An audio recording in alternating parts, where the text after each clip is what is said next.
Hello to everyone joining us today. Happy Water Awareness Month and Earth Day from the Arizona Department of Water Resources. I want to quickly remind participants to mute yourselves during the presentations so we can all hear the presenters. We will have time for questions at the end of the presentation. So during that time, I would encourage anyone interested in asking something to unmute themselves or ask your questions in the chat and I will read them for you. This webinar is being recorded and will be shared through the ADWR YouTube page for those who missed it.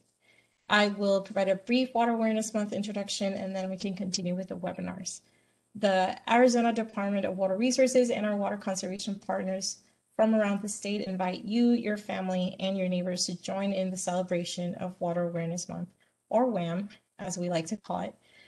The WAM website was first launched in 2011 and is overflowing with ideas and activities to help you learn more about water conservation and become more water aware of our state's most precious resource, water. Water is a serious subject in Arizona. The availability and quality of our water supply is critical to our quality of life. Therefore, this essential and precious resource was recognized by Arizona's governor in 2008 with an executive order that designates April as Water Awareness Month. Many thanks to Arizona's water awareness partners from around the state who contribute events, tips, and resources to the website and help promote water awareness. Next slide, please.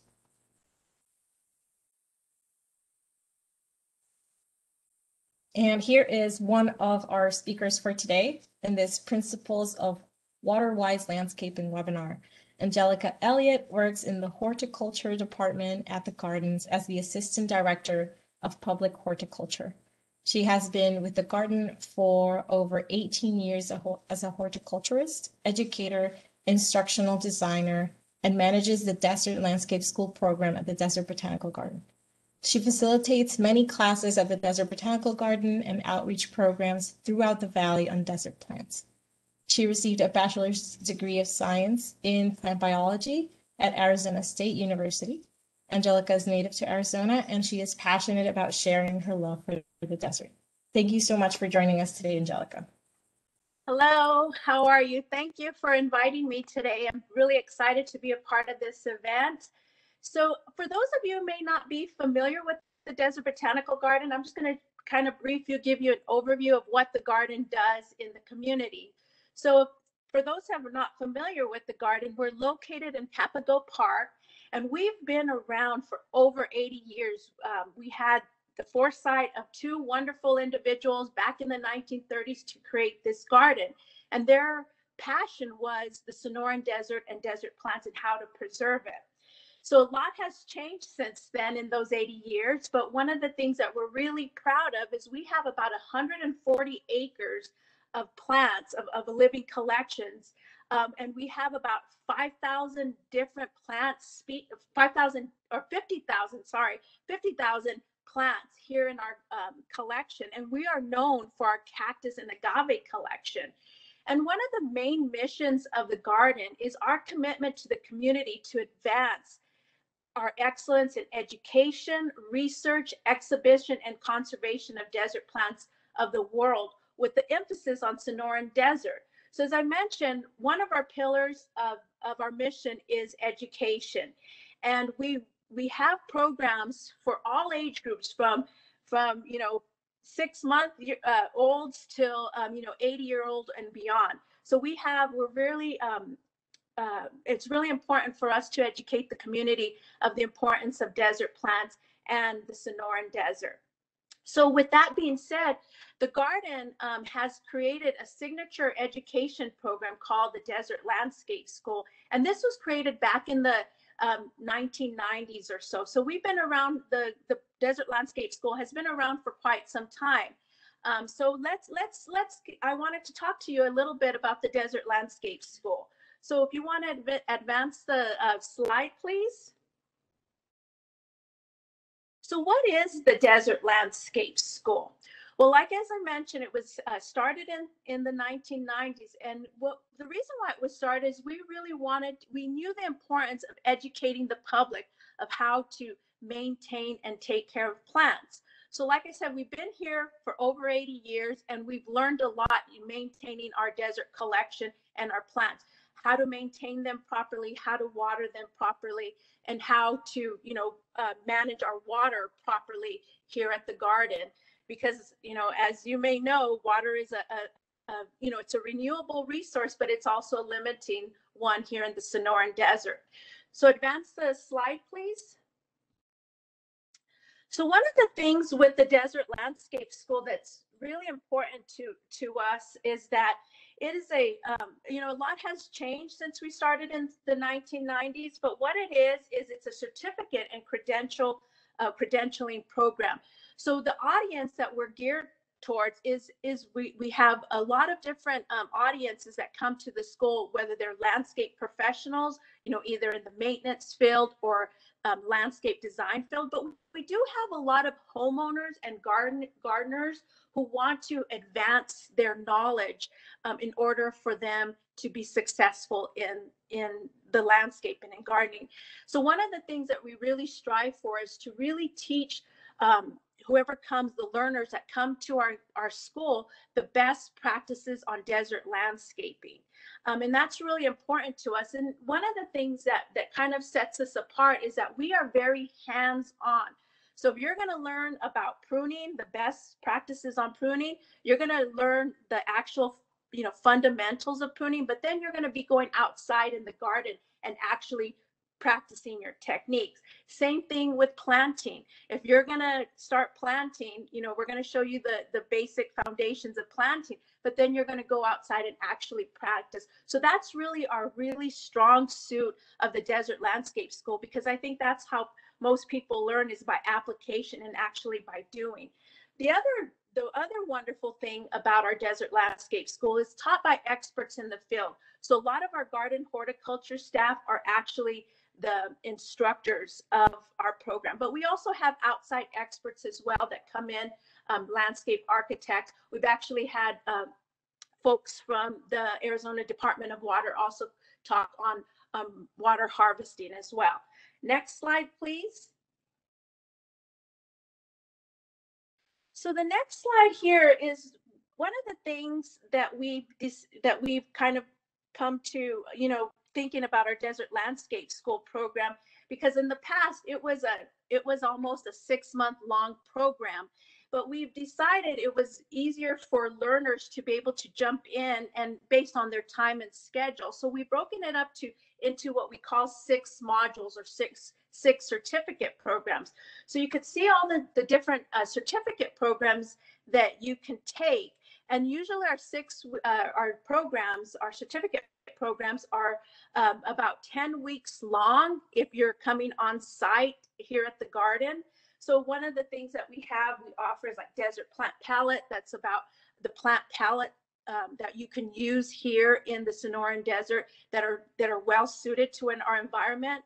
We also have a planting and maintenance module, which is another certificate program that you can take on how to prune properly, some of the challenges with gardening here in the desert, and some of the diagnostic factors here in the Sonoran Desert that you have to consider when you're working with plants. Next slide, please. So the thing is that I kind of wanted to tell you, so one of the things with our certificate programs, as I mentioned before, it's a 10-week-long program if you're here on site. So again, you do a lot of hands-on practice, but once you've completed that 10-week-long program, it's an assessment-based program. So after the 10 weeks of coming to the garden, you have to take an assessment. And of course, once you get the assessment and pass it, then you will be able to get a certificate. So we have those 6 different certificates that I showed you in the previous slides.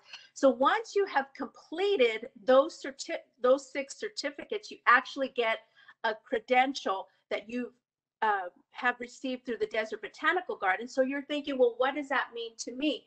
So one of the things that is really helpful once a learner gets their credential from the Desert Landscape School is that they can use that credential, whether they're in the landscape industry or even if they're starting a new, a business wanting to get into the landscape maintenance or design field. And the reason why is because when we get a lot of homeowners or just people calling the garden wanting to have skilled professionals that know how to take care of plants, especially here in the desert. So that is one of the great values of going through the program, is because once you get your credential, it gives you a validation, but also that where homeowners feel comfortable that you have gone through a certificate program or a credential program, that you have the skills needed to be able to maintain and take care of plants or diagnose plants. So that's one of the really great practical applications. But like I said, we really teach learners about the different skills. So next slide, please. So the other thing is, when I talk about the Desert Landscape School, the on-site classes, as I mentioned, they're 10 weeks long, and it's usually we meet every week and we stay here for about 2 hours once a week. So it is time commitment, but it is one of the things that really gives you the skills and practical applications needed to be successful in the landscape. So next slide, please. So the other thing here is one of the things that we just launched just recently, back in this past February, because we felt the need to start creating classes online. And I guess, with COVID and happening, that's really felt the need that we had to launch the Desert Landscape School online. So now we're actually offering some of these programs here online. So you can go to our website and find out more information. So the ones that we've launched online is a desert plant palette and an introduction to sustainability. So these are, again, really hands-on, different engaging activities to do online. And what's nice about online classes is it's self-paced and self-guided. And usually a lot of these programs for our online learners is you can complete a certificate in 5 hours if you're diligent and you sit in front of the class. But usually we allow students to be self-guided and give them more time to finish the program. So most of our online programs are about 6 weeks long. And again, they're self-guided and self-paced, and you can take as much time as you want. Next slide, please. So one of the things that we're really proud of is that we have a lot of students that have come by. We probably had about since the 1990s, over probably 2,000 graduates that have come through and have got the credential. And one of the things that we're really proud of is that the students really get the skills needed in order for them to be successful in the garden. And it doesn't matter whether you're a landscaper or in the field, or if you're a homeowner, we give you those practical applications and skills. And we really had a great response from the customers and the learners that have come through our program, because they enjoy coming to the garden, for one. And the other thing is that they really love to engage with other students or other, individuals that are interested in the landscaping field, or just in plants in general. But one of the things that we really strive is how to landscape and garden in the area using sustainable practices, whether it's water harvesting, drip irrigation, how to water your plants, how to properly maintain them. And also what's really important to us is proper plant selection and how to place the plants in your garden in order for you to be successful. Next slide, please. So one of the things that we've also have included in these last couple years, we actually now have a Desert Landscape School training manual. So this training manual that we offer to the public or to students that come through the program, it's available at Changing Hands or the Garden's gift shop. And this is a training manual that is tied to our Desert Landscape School program. So it's kind of our this manual that has a lot of great information about desert gardening and desert maintenance, and how to take care of your plants. So we're really excited about our Desert Landscape School manual. Next slide, please. So this is our, if you're interested, and I know this is being recorded, or if, you know, you can get this information here, you can either email me at aelliott@dbg.org, or you can actually go to the desertlandscapeschool.org to find out information about our certificate program, you know, what the different modules, provide when you're taking the classes. Or you can also find information about our online learning if it's something that you're interested in instead of coming to the garden.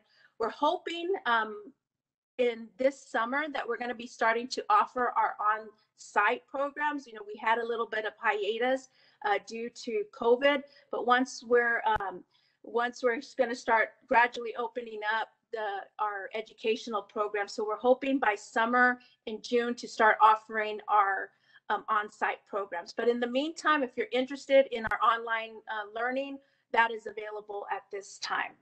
So really, that's kind of the nutshell of our Desert Landscape School. So if you're interested, like I said, just you can email me or go to our website.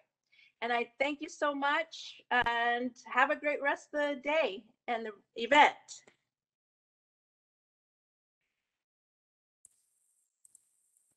Thank you, Angelica. We will have time for presentations after the next presentation. Here are our next speakers for today. They are representing the Arizona Municipal Water Users Association, or AMWA, Sherry Trapp and Sam Draper. And as AMWA's communications manager, Sherry is responsible for developing communication strategies to assist AMWA with advocating and communicating proposed policies and positions while increasing awareness about water management and conservation efforts. Sam Draper is AMWA's Conservation and Efficiency Program Manager. She is responsible for development, evaluation, management, and advancement of the association's water conservation, efficiency, and sustainability efforts. Thank you both so much for joining us today, and we will be switching the screen right now. Good afternoon. It's a pleasure to kick off our presentation as part of Water Awareness Month and today on Earth Day. As Nemesis said, my name is Sherry Trapp. I'm the Communications Manager with AMWA, the Arizona Municipal Water Users Association. For those of you that are not familiar with AMWA, I thought it might be helpful to offer a little bit of insight of who we are. AMWA is a nonprofit that works together with our 10-member municipalities: Avondale, Chandler, Gilbert, Glendale, Goodyear, Peoria, Phoenix, Mesa, Scottsdale, and Tempe, who collectively serve over 3.6 million people, which is more than 50% of Arizona's population. For 52 years, AMWA has worked to safeguard our members' ability to provide assured, safe, and sustainable water supplies for their communities. Working collaboratively, we advocate responsible water stewardship that supports economic prosperity and protects Arizona water supplies for future generations. To achieve that, conservation is collectively embedded in our long-term management strategies, and that continues today. Our regional conservation program was created in 1982, almost 40 years ago. Since that time, it has made a regional impact as it has changed the culture of our landscapes, achieved conservation objectives, and made our communities more resilient. Our collective commitment to enhancing this conservation ethic will ensure our communities and economy continue to thrive. That is why the AMWA Cities has dedicated conservation staff and available tools to provide valuable information and assistance to ensure residents and businesses know how to be efficient with water use, both indoors and out, which is why we're here today. To enhance our efforts, we constantly strive to educate, inform, and inspire action by developing and creating materials and resources to better inform all Arizonans on all things water, especially the importance of water conservation and being water efficient in our desert climate. Our website is a host to a wealth of information, including diverse resources on a variety of topics related to water, and our weekly blog.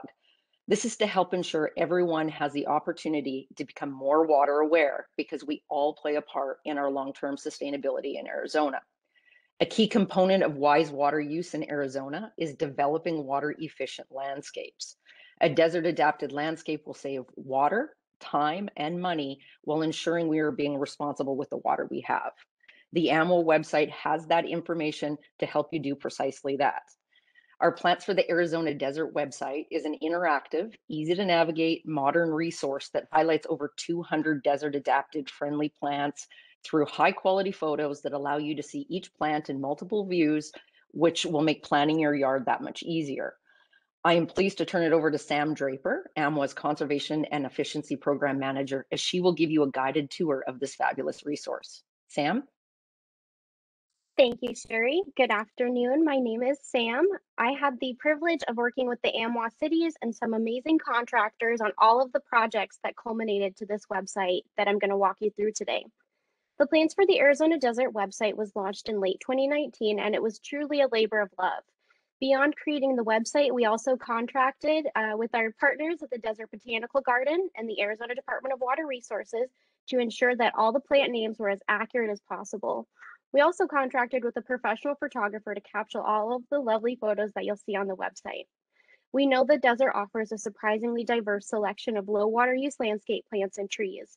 They can be blended to create a distinctive palette of colors, forms, and textures that allows you to create plant combinations to suit any landscape scenario. Still, we know it can be an intimidating task to figure out how to utilize these plants to their full potential. So that's why we created the interactive Plants for the Arizona Desert website to help take the guesswork out of finding the right plants and trees for your yard. So without further ado, I will take you to the website. In your web browser, you'll go to amwa.org/landscape. And this will bring you to AMWA's Landscape and Garden Information Hub. The first box on the left right here is our Plants for the Arizona Desert website. Starting off with our homepage, I want to point out that we have these 4 consistent headings at the top for easy navigation. Plants for the Arizona Desert, Plants with a Purpose, Tools for Successful Landscapes, and Search for Plants. The first stop on our field trip is the homepage where we are right now. Scrolling down, you can view plants by category. So we have trees, shrubs, ground covers, etc. Let's say that I'm looking for a tree for my yard, but I'm not sure what kind yet. I'll select tree and be able to view an image of each of the trees in the Plants for the Arizona Desert website. As Sherry mentioned, the Plants for the Arizona Desert website features more than 200 plants in total. All of the plants we include on the site were chosen carefully by a team of landscape professionals because of their characteristics of being drought hardy, tolerant of heat and cold, and their adaptation to our soil conditions here in the valley. Right off the bat, these white flowers are catching my eye, so I'm going to click on this plant to learn more. At the top, we have this lovely enlarged close-up image of the plant that really shows off the detailing of the flowers and leaves. It gives a unique perspective to what a low water use landscape could be. Right at the top, in the middle, we have the plant's common name, Anacacho orchid tree, and below that, we have its botanical name, Begonia lunaroides. Now, we know that not everyone speaks Latin. However, we included the botanical name because common names for plants can sometimes be regional or go out of style and change. So it's nice to have the botanical name handy to ensure that you're looking at the correct plant when you're purchasing from a store. Of course, folks at your local nursery should be able to help you out as well, so you don't need to remember that. We've broken out 6 different information categories for you to keep in mind when you're looking at plants. First off, the basics. We have what type of plant it is, the sun it prefers, how cold of a temperature it can withstand, its water use, where it's native to. We have its growth rate. It can be important to note if it's a slow or a fast growing plant. Its mature height and size. So sometimes we see those cute little plants at the nursery, and we need to keep in mind how big it's going to be when it's full grown. We have its form, the foliage, if it's going to be evergreen or deciduous, any wildlife that it may attract, flower colors, and the season that those flowers will bloom, and then any additional comments like litter or thorns. Down at the bottom, we have these gallery images to give you some more perspectives of the plant. So here we have a better image of the entire plant and some more details of these beautiful flowers. Now I really like this plant, so I'm gonna click here and add it to my wish list. This is a really great feature because it'll save all of your favorite plants so you don't have to be taking notes and writing down. It'll keep them for you right here. Now let's go back up to the top where we have plants with a purpose. So here, here we have different categories of plants that you can select. One that I'm really interested in is plants that attract wildlife. The Anacaja orchid tree, as we saw, doesn't attract any particular wildlife, so I want to include at least one plant in my yard that does. Clicking here, we can see I have 69 options to choose from out of the plants for the Arizona Desert website.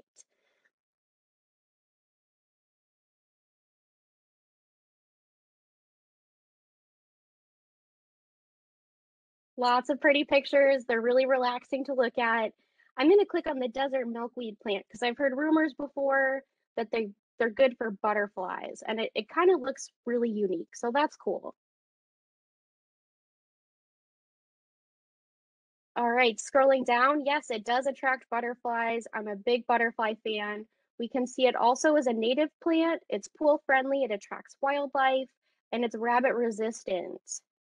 Again, we have these great gallery images at the bottom. I love this plant. I'm going to add it to my wish list. I mentioned earlier that we have these consistent navigation headings at the top. One of those is plant combinations right here. So clicking on that will give you some ideas of ways to group plants together. Grouping plants with the same moisture needs will conserve water, reduce maintenance chores, and simplify your irrigation schedules. It also promotes healthier root systems, which result in attractive, long-lived plants. I really like this picture, so you can click on it to learn a little bit more.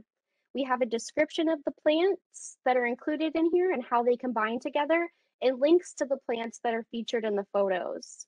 I'm going to click on elephant food. Again, we have this great big image at the top that really shows off the plant. Looking at all of the details, I can see that this is something that's going to fit into my yard. In this image, we see that it can do well in a container, so that's cool that it's really versatile. I will add that to my wish list. I'm going to come back to tools for successful landscapes later and switch over to our search for plants feature. In my wish list, we know that I have a small tree, 2 succulents, and I also want to add a shrub because they're so versatile. I know exactly where I want to put this in my yard, but it has parameters. So instead of just browsing through the shrub category, I'm going to enter those specifications to learn what plants will live their best lives in this particular space. So going to plant type, I can select shrub. Plant width, I'm going to go with 4 to 10 feet. It is super important to select the right plant for the right space. You want to make sure that you have enough space for your plant to reach its full mature height and width. Like I said earlier, you might find that cute little flowering shrub in a nursery and plant it next to a walkway, and all of a sudden it's huge and it's a lot of maintenance for you. So we want to avoid that situation. I know all the plants on this website are low to moderate water use, but I want to make sure that mine is especially low. Sun, I'm going to select full sun. These are for plants that can tolerate exposure of 8 or more hours of sun each day, and then full reflected sun as well. So these conditions occur when the sun's heat and light are intensified, like against a south or a west wall. Wildlife, I already have some great wildlife plants. I don't care when it flowers, but I definitely know that I want purple, white, or yellow flowers. And we can also select a special use. I'm going to select native because I know that they need little, if any, supplemental water, and they require minimal maintenance. Clicking search, I can see I have 13 options to choose from, which is great. And I love this San Marcos hibiscus. So I'm going to select that. learn more, verify that it's going to work in my space, and I can add it to my wish list. Awesome. So now I have this awesome collection of plants. It groups them by different types. So that's great to keep in mind, especially when you're at the nursery, if they're broken up by different plant types. And I'm going to go back to tools for successful landscapes. So here we have lots of great resources for you homeowners, businesses to utilize. Events and workshops that AMWA members and our regional partners host. A lot of times these are great free events like these WAM Water Awareness Month events by DWR. We have Ask an Expert. That'll take you to our page to get you in contact with, again, more free help. We all want you to succeed and have the beautiful landscape. So this will get you in contact with your local municipality's conservation office. We also have links to master gardeners, etc. Find a garden center. This is a really cool tool. You can type in your address and you can find a variety from big box stores with well-known names or smaller local nurseries. Find a Pro. This is another really important link. If you're not interested in getting dirty and digging yourself, we have all of the information that you need to know how to hire a professional for your yard. And like Angelica had touched on earlier, the importance of hiring those trained professionals is really important. And we list a variety of different certifications you can look for when you're hiring. Going back to our tools, we have watering. Watering is super important. We want to make sure that our plants are thriving and looking their best. AMWA also offers a text alert service. So on the first of each month, we'll text you your new irrigation watering schedule to ensure that your plants are getting the right amount of water. Our partners at Water Use It Wisely also have this really great watering by the numbers website that offers detailed step-by-step instructions for how to water. Next, we have pruning tips. So pruning is also important, and it's also important to wait with pruning. We have a lot of information about how to prune and maintain your yard. And this is a part of our larger website called Landscaping with Style in the Arizona Desert. It's part of our suite of landscape information. Scrolling down, we have step-by-step guide to xeriscaping and how to create a sustainable and beautiful desert landscape. So we have the steps of design, install, and maintain. And below we have the 7 principles of xeriscaping. You'll see that the second step is low water use plants, where we're at with our plants for the Arizona Desert website. And xeriscaping it's kind of a funny word. Xeriscape is simply a style of landscape design requiring little or no irrigation or other maintenance used in arid regions like here in the valley. Very sustainable. So that's another great tool for you to look out for. Next, we have books about plants. If you're a plant nerd like me and you want to do some more reading, you can click here and find some really great books to start your adventure in plants. And then finally, our wish list. So I will go back here. It saved all of my plants. You can either print this page or you can send it to your cell phone for when you're in the nursery. You can have it on hand really easily. You can also utilize this to send plants to your friends. I know that might sound a little silly. I have a friend who just moved into a new house and they're looking to cover up a fence. So we entered in their parameters and then sent the wish list of the options that he had that he could choose from to his cell phone so he could look those over more and figure out what options his family preferred. Like Sherry had mentioned, this website is super interactive and it is mobile friendly. So I want to go back to my PowerPoint. Since I can't show you my cell phone, I want to be able to show you what it'll look like so you know what to expect. So here we have, this is what the plant categories look like on the left. In the middle, we have that same great advanced search feature that you can utilize. And then on the right is what your wish list will look like. It'll still keep those pictures. So even if you can't remember the name, you can flash that picture to folks at the nursery and they can help you out with finding the right plant for you. And with that, I am going to pass the baton back to Sherry to touch on a few more resources and wrap up. Thanks, Sam.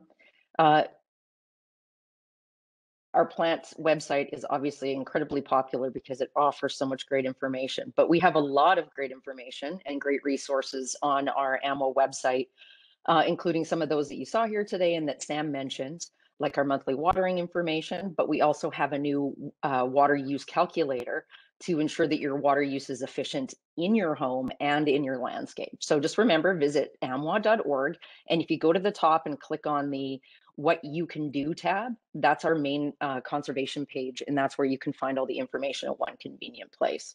From there, you'll be able to utilize all the excellent conservation information made available by AMWA, our member municipalities, and our great regional partners to help with the common goal of using water wisely day in and day out.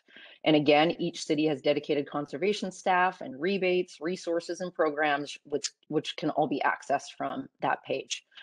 In closing, I would like to note that we can make a difference by being more water aware and making small changes starting today. So Water Awareness Month is the perfect time to recommit to being water efficient and embracing conservation, which will allow us to continue to prosper and enjoy our vibrant way of life in the desert. When we all do our part, Arizona remains sustainable for generations to come. So thank you for your time, and I look forward to you taking a tour through all of our resources on the AMWA website.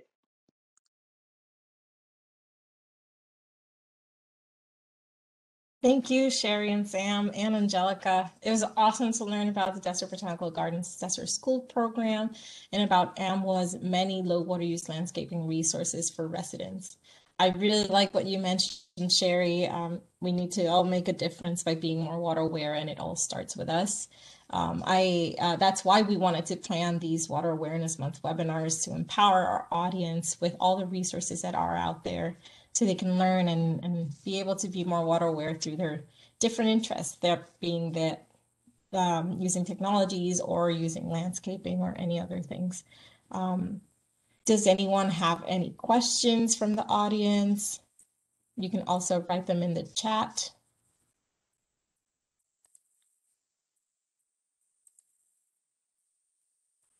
Okay. Don't see any questions in the audience. Is anyone unmuting themselves right now? I have one question.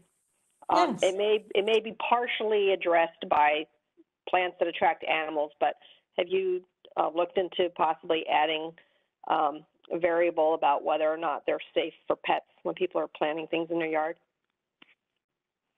We have looked at that, and we have a category where we know any irritants in the comment section of each plant. But we have had that comment before, and we've considered linking to, I believe, I can't remember the name of it, but there is a specific resource that talks about landscape plants that work better for pets. Thank you.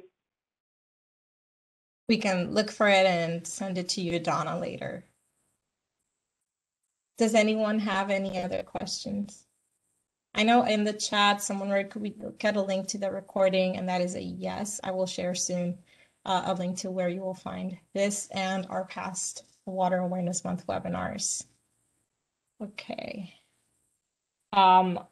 I have a question. I know that we've had to switch a lot of water conservation education to a virtual setting due to everything that's happening related to COVID.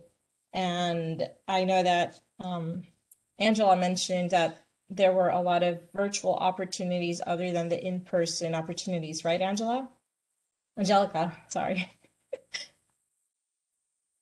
So there is, so the garden is slowly opening up. I mean, the garden is open right now to the public. You know, you have to have, you know, come into the garden. You have to make a time, their reservations to enter the garden at the moment. But we just recently opened up one of our programs for children. So it's also timed entry to get in. So it's a cactus clubhouse that is open to children and families to kind of learn about desert plants, to kind of have this natural play space here in the, you know, in our desert environment. So that has been opened up. We're hoping, as I mentioned, possibly in June, you know, if all goes well, to be able to offer on-site programs here at the garden. But right now we are just at the moment doing the online desert landscape school. Thank you, Angelica. I have a question in the chat and it says, which comes first, planting your plants or putting in a drip system? Can anyone from the presenters get that one?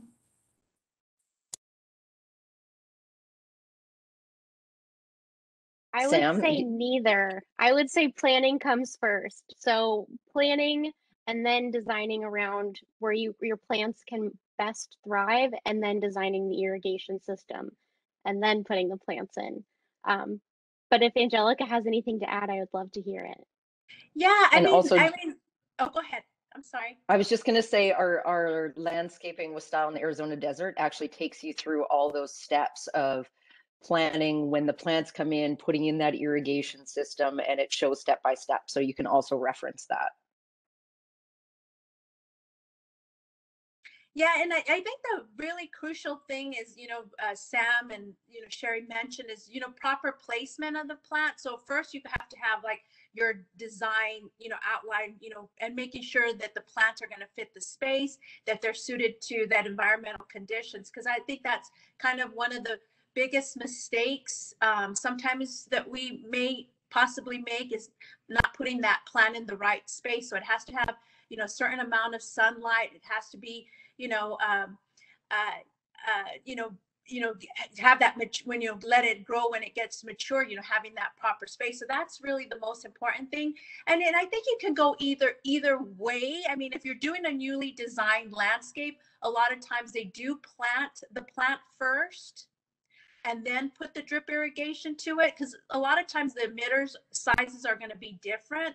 So a tree is going to have much more more emitters and different gallons per hour on them, depending on the type of plant.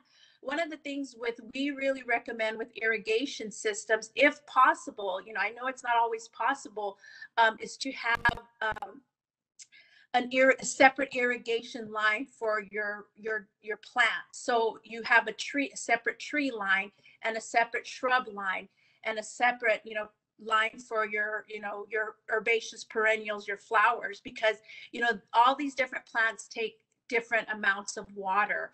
And, sometimes when they're all put in one line, you either water too much or too little. So that's really another key aspect. But it really depends on if it's a new landscape, you probably want to put the plants in, run the drip line.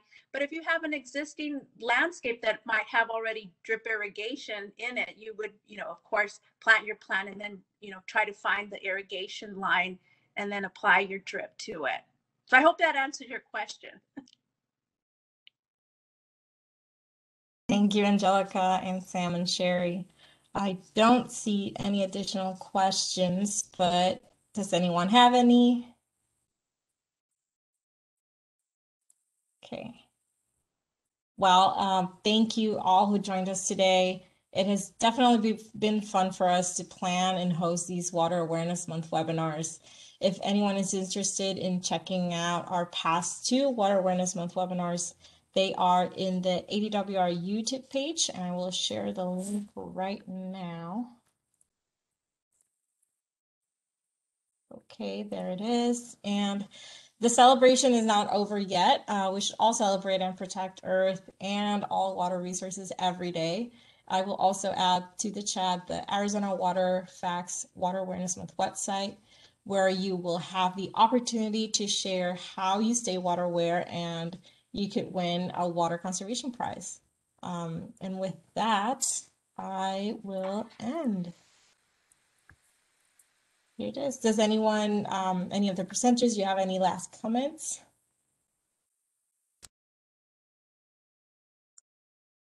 We're just happy to be here. Thanks for having us. Yes, thank you. Thank you so much. Thank you, everyone. Have a great day.